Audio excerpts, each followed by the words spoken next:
تو یہ تو ہے ایک ساری سچویشن جو ہمارے سامنے ہے. اب اگر تاریخ میں ہم جائیں کہ یہ ایسے کیوں ہوا تو تھوڑا سا میں ماضی کی طرف یہ لے چلوں کہ یہ انڈیا نے ماؤنٹ بیٹن کے ساتھ ملی بھگت کر کے جو ہے یہ جموں و کشمیر ان کے حوالے کیا. وہ میں لمبی کہانی تو نہیں بتاؤں گا, لیکن صرف اتنی بتاؤں گا کہ 565 پرنسلی اسٹیٹس تھے جنہوں نے یا پاکستان یا انڈیا کے پاس آنا تھا اور ان کی اپنی مرضی وغیرہ تھی, جس میں کہ جموں اور کشمیر ایک واحد ایسا پرنسلی اسٹیٹ تھا جو کہ کنٹیگوس بھی تھا اور انڈیا کے ساتھ نہیں تھا اور گریٹ مسلم میجورٹی تھی. لیکن اس کے باوجود بھی وہ تو سارے اس نے غضب کر لیے. یہ بھی اس نے جو ہے ماؤنٹ بیٹن کی مدد سے, کیونکہ ایئر برج اس نے قائم کیا اور سری نگر میں جو ہے 27 اکتوبر کو اس نے ٹرپس لینڈ کرنے شروع کیے, اور پھر جو ہم نے جو مزاحمت کی اس کے بدلے میں اس نے 63% 2/3 جو کشمیر ہے وہ قبضہ اس وقت کر لیا, اور آج تک اس کا قبضہ ہے. ہمارے حصے میں صرف جو ہے 1/3 حصہ جس میں آزاد کشمیر اور گلگت بلتستان ہے, اس میں بھی کچھ حصہ ہم نے چین کو 1963 میں اپنے ایک معاہدے کے تحت وہ دے دیا ہے. اب جو ان کے پاس ہے اس وقت کشمیر ویلی ہے یا سری نگر ہے اور لداخ ہے اور جموں ہے, اور یہ ہوا کیوں, کیسے ہوا, یہ بھی آپ کو معلوم ہے کہ نہرو جو ہم اس وقت گیم بدل چکی تھی 1948 دسمبر میں اور ہمارا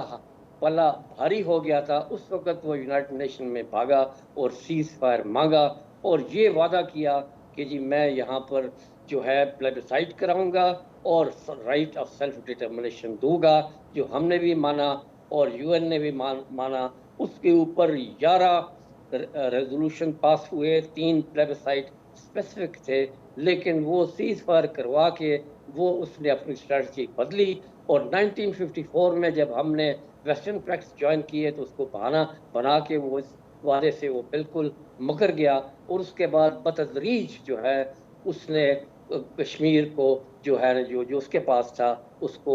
اپنے ایبزارپشن کی پالیسی کی, گورنر رول, پریزیڈنٹ رول, وہاں کے کنسٹیٹیوشن کو, اپنی کنسٹیٹیوشن کو رد بدل وہ متواتر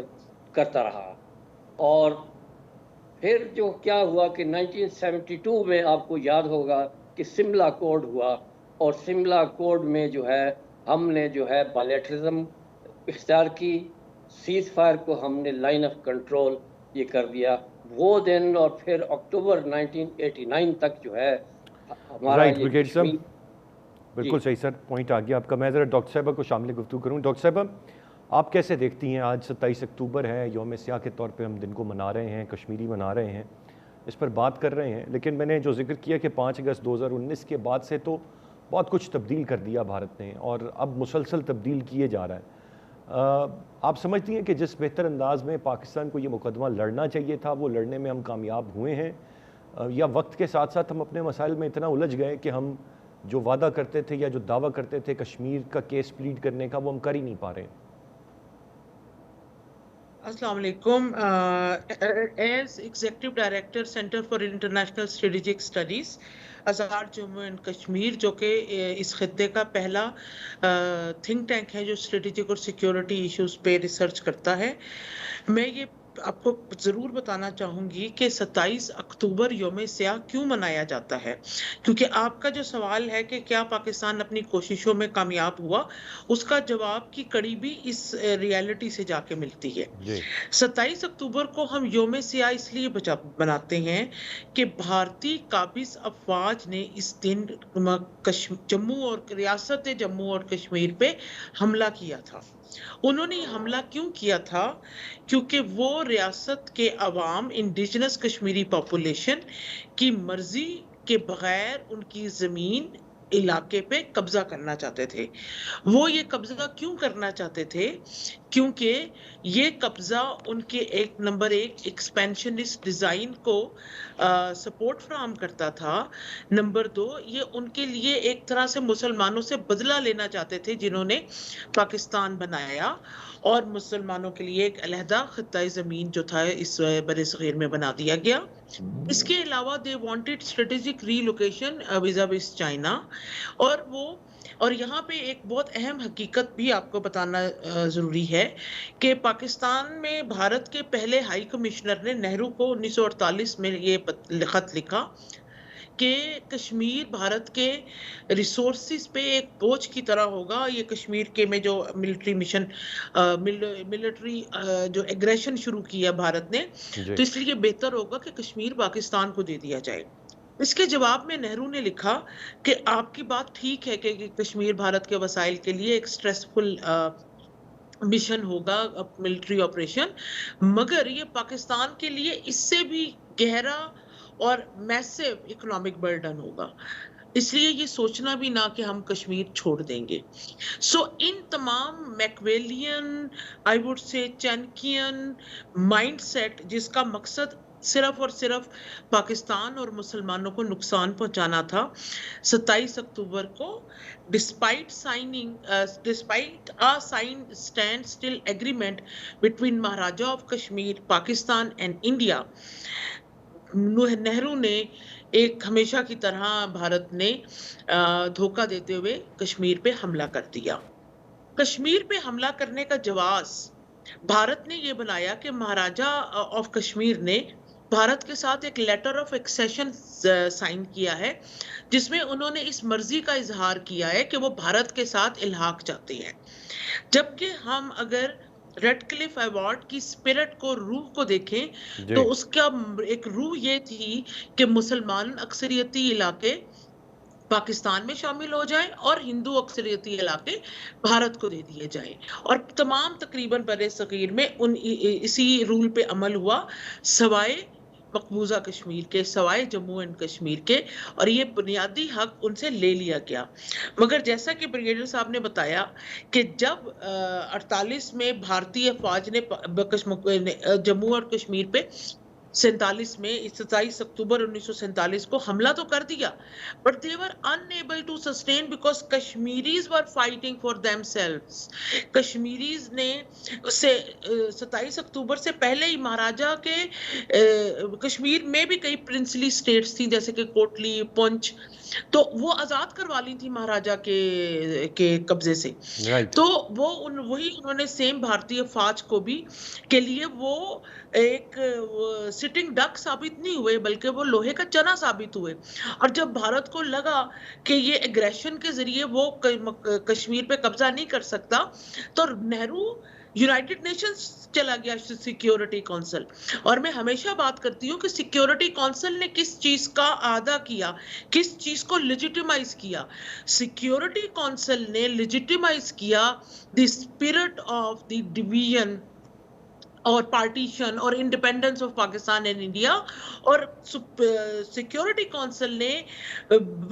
کشمیری عوام کا حق خود ارادیت تسلیم کیا اور اسے ان کا بنیادی حق قرار دیا، اور یہ کہا کہ علاقے میں اس جگہ پہ استصواب رائے ہونا چاہیے تاکہ کشمیری جو ہے وہ خود یہ فیصلہ کرے کہ اس کو کس ملک کے ساتھ الحاق کرنا ہے، اور یہی وہ سچ ہے جس کو ہیلے بہانوں سے بھارت 76 سال سے ٹالتا آیا ہے۔ مگر یہ تاریخ پر آپ نے بڑی تفصیل سے پوری کی پوری ہسٹری بتائی، بریگیڈ صاحب نے بھی بتائی۔ میں ذرا اب موونگ فارورڈ کچھ بات کرنا چاہوں گا، چاہے ہم کشمیر کی بات کریں، بریگیڈ صاحب نے فلسطین کا، غزہ کا ذکر بھی کیا۔ بریگیڈ صاحب، دنیا کی بے حسی ہے اور خاموشی ہے۔ سوال یہ ہے کہ اب میں آپ دونوں سے یہی جاننا چاہوں گا، تاریخ تو آپ نے بتا دی اور واضح ہے اور اس کو دہرا بھی دیا، اب آگے کیا ہے جو کیا جا سکتا ہے؟ دنیا کی بے حسی ہم دیکھتے ہیں، جہاں پر ہیومن رائٹس کی بات آئے تو ایک چھوٹے سے میٹر پر بھی بہت علمبردار ہیں، چیمپئنز بن کے کھڑے ہو جاتے ہیں، اور جہاں پر بے حسی دنیا کی دیکھی جائے تو وہ بھی ایسی ہے کہ جیسے ہیومن رائٹس نام کی کوئی چیز ہی نہیں ہے۔ اب کر کیا سکتے ہیں ہم اپنے کشمیری بہن بھائیوں کے لیے جو چکی میں پس رہے ہیں؟ فلسطینیوں کا حال تو اب بچہ جانتا ہے، دیکھ رہا ہے کیا ہو رہا ہے، کیا کیا جا سکتا ہے؟ بے بس ہیں ہم یا کچھ کرنے کی پوزیشن میں ہیں؟ بالکل جائز ہے۔ ایک چیز ابھی میں بہت واضح طور پہ کلیئر کرنا چاہتا ہوں، اور ہر پاکستانی کو اب یہ سمجھ جانے چاہیے، اور خاص کر ہمارے پالیسی میکرز کو، کہ ہم نے ڈپلومیسی دیکھ لی، ہم نے ڈائلاگ بھی دیکھ لیا, ہم نے جنگیں بھی لڑ لی, کسی چیز نے مسئلے کو حل نہیں کیا, کیونکہ انڈیا جو ہے وہ اپنی ایک ٹانگ کے اوپر کھڑا ہوا, اور ٹوٹ انگ کا اس میں جو راگ لابا تھا وہ آج تک لاب رہا ہے, وہ 1 انچ بھی پیچھے نہیں جائے گا. اور وہ اس وقت جب وہ اتنے طاقتور نہیں تھا, وہ اس وقت نہیں کیا, اب تو وہ ایک گلوبل پاور بننے کی سٹیج کے اوپر آ گیا ہوا ہے, اور ڈپلومیٹکلی, ملٹریلی, اکنامکلی وہ بہت اسٹرانگ ہو چکا ہوا ہے. تو وہ ان حربوں سے تو آپ سوال ہی نہیں پیدا ہوتا کہ آپ کہیں کہ جی ہم کوئی خاطر خواہ اس کا ریزولوشن یا کوئی یونائٹڈ نیشنز ریزولوشنز کو جو ہے یہ ہم پاس کر لیں. اور جہاں تک ڈائریکٹ وار کا تعلق ہے, یہ دونوں کے لیے یہ آپشن اب جب نیوکلرائزیشن جب ہو گئی تو وہ ختم ہو گیا ہے. اب ہمیں اس سے نکل کے ہمیں بھی ایک انڈائریکٹ اسٹریٹجی کی طرف جانا چاہیے, جو کہ پورے 20 ایئرز جو وار آن ٹیرر ہوئی اس میں انڈائریکٹ اسٹریٹجی ہی استعمال کی انڈیا نے اور باقی اس کے جو اتحادی تھے. اور ہمیں 80,000 جو یہاں پر شہید ہوئے اور لاتعداد جو زخمی ہوئے, اس میں انڈیا کا ہاتھ تھا. جو کشمیریوں کے ساتھ تو اس نے جو کیا ہی کیا, پاکستانیوں کے ساتھ بھی جو اس نے کیا, یہ انڈیا ہی اس کے پیچھے ہے. اور آج بھی وہ یہ کہہ رہا ہے کہ میں اس کو 4 ٹکڑوں میں تقسیم کر دوں گا, 2025 میں جو ہے پاکستان جو ہے وہ دنیا کے نقشے میں نہیں ہوگا. تو اس کے تو اس طرح کے عزائم ہیں, امریکہ بھی اس کے ساتھ بیٹھا ہوا ہے, اسرائیل بھی اس کے ساتھ ہے, تینوں کے مقاصد ایک ہیں. تو اب پھر ہمیں کیا کرنا چاہیے؟ اب ہم جو ہماری جو آج تک کی جو policy of compromise, policy of appeasement, defensive, apologetic policy, خدا کے لیے جو ہے اس کو ابھی ہم ختم کریں. اور ابھی ہمیں وہ آؤٹ آف باکس سولوشن وغیرہ اس کو ختم کریں, اور بات کریں زمین کے اوپر کہ کیسے ہم نے کاؤنٹر کرنا ہے. جو اس نے ایک اتنا بڑا نیریٹو ہمارے لیے بنا دیا کہ ہم اتنے لہولہان بھی ہوئے, اور پھر بھی ہمیں نرسری آف ٹیررزم اور ٹیررسٹ اسٹیٹ کے القاب ملے, اور ان کو وکٹمز بنایا, اور نہ ہم نے کوئی نیریٹو بنایا. تو سب سے پہلے تو یہ ہے کہ ہمیں ایک بڑا بھرپور قسم کا نیریٹو بنانا پڑے گا. پھر جو یہ کشمیر جو اس کے لیے بلیڈنگ وونڈ بن چکا تھا with the help of the مجاہدین, ہم نے کچھ نہیں کیا, اس کا کوئی فائدہ نہیں اٹھایا. اس کو دوبارہ ان آرمڈ سے آرمڈ اپرائزنگ میں ہم نے کرنا ہے. وہ جب یہ 20 سال تک ہمارے خلاف یہ کرتے رہے اور ہمارے ہی یہاں پر پراکسی استعمال کرتے رہے, تو وہ تو ایک حق اور جائز اور ایک فریڈم لبریشن موومنٹ ہے, جو کہ یو این ریزولوشن کے لحاظ سے وہ جائز بھی ہے. تو اس کو ہم کریں. وہاں پر 19 سیپریٹسٹ موومنٹس ہیں اس وقت انڈیا میں, اور کئی تو بالکل خوفناک ہیں جس کو اس نے ایگزسٹینشیل تھریٹ بنایا ہوا ہے. رائٹ سر, یہ چیزیں یقیناً کرنے کی ہیں. میں ذرا کوئکلی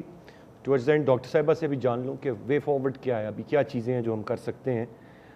بریک کی جانب بڑھوں گا اس کے بعد. ڈاکٹر صاحبہ, آپ کی نظر میں ابھی کیا ہے جو کیا جا سکتا ہے, جس کی کمی ہے یا جو نہیں کیا جا رہا؟ مسٹیک, بٹ دیکھیں 76 سال میں اگر بھارتی ظلم و جبر اور وہ سارے مظالم جو بھارت اور اس کی فوج جو وار جو کرائمز اگینسٹ ہیومینٹی کرتی رہی ہے, اسٹیٹ سپانسر ٹیررزم کر رہی ہے, اگر اس کے باوجود کشمیری اپنے موقف پر قائم ہے نا, even after 76 years, even in their 3rd اور 4th generation under illegal Indian occupation, تو یہ بھی بہت بڑی کامیابی ہے کہ بھارت کا خوف, اس کی افواج کا excessive torture, out of proportion punishment کی پالیسی فار کشمیریز, وہ کشمیریوں کو ڈرا کے ان کے موقف سے ہٹنے پہ مجبور نہیں کر سکی. اور اس کے ساتھ پاکستان کو بھی یہ کریڈٹ جاتا ہے کہ اگر بھارت سے کئی جنگیں کشمیر کے ایشو پہ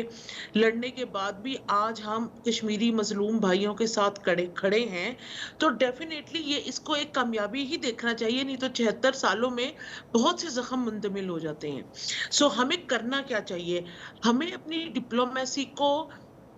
مور پرو ایکٹیو بنانا چاہیے. ہمیں اپولوجیٹک اور ڈیفینسو وکٹ یا ریئیکشنری اس پہ پالیسیز پہ نہیں چلنا چاہیے. We should set up the tone of Kashmir conflict. We should